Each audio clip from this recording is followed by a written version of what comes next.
Donald ট্রাম্পকে মার্কিন president হিসেবে ব্যর্থ এবং অপদার্থ আখ্যা দিয়েছেন ইরানের সাধারণ মানুষ।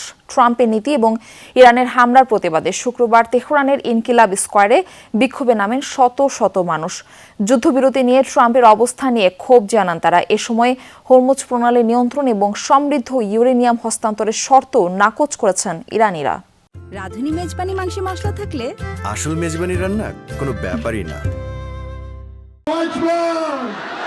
বিক্ষোভে উত্তাল ইনকিলাব স্কয়ার। যুদ্ধবিরতি সম্প্রসারণের বিষয়ে যুক্তরাষ্ট্রের প্রেসিডেন্ট ডোনাল্ড ট্রাম্পের অবস্থান নিয়ে তীব্র ক্ষোভে ফুঁসছে ইরানের জনগণ। শুক্রবার রাজধানী তেহরানে আবারও রাস্তায় নামে শত শত মানুষ। প্রয়াত সর্বোচ্চ নেতা আয়াতুল্লাহ আলী খামেনির প্রতি সমর্থন জানিয়ে ট্রাম্প বিরোধী স্লোগান দেন তারা। বিক্ষোভকারীদের অভিযোগ, ইরানের সঙ্গে সম্ভাব্য যুদ্ধবিরতি বা আলোচনার বিষয়ে ট্রাম্পের অবস্থান অস্পষ্ট ও অবিশ্বাসযোগ্য। তাদের দাবি, ওয়াশিংটনের চাপ নীতি ব্যর্থ হয়েছে আর ট্রাম্পের বক্তব্য বাস্তবতার সাথে মিলছে না।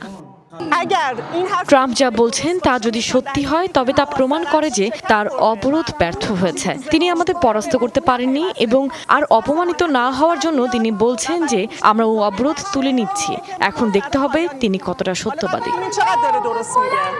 অন্যদিকে প্রস্তাবিত চুক্তিতে হরমুজ প্রণালী নিয়ন্ত্রণ ও সমৃদ্ধ ইউরেনিয়াম হস্তান্তরের যে শর্ত দেওয়া হয়েছে তা সরাসরি প্রত্যাখ্যান করেন বিক্ষোভকারীরা।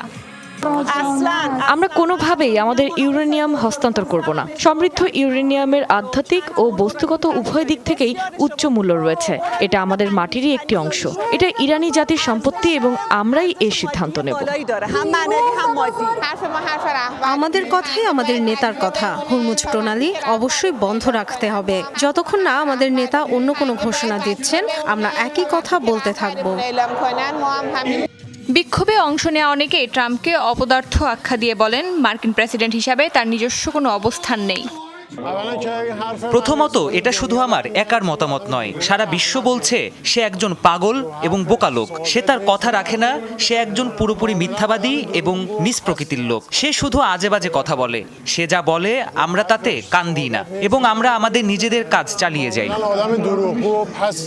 এই মন্তব্যগুলো বিক্ষোভকারীদের রাজনৈতিক অবস্থান ও ক্ষোভের প্রতিফলন, যা চলমান উত্তেজনার মাঝে নতুন করে কূটনৈতিক অনিশ্চয়তা তৈরি করেছে। অস্মিতা বিশ্বাস, যমুনা নিউজ।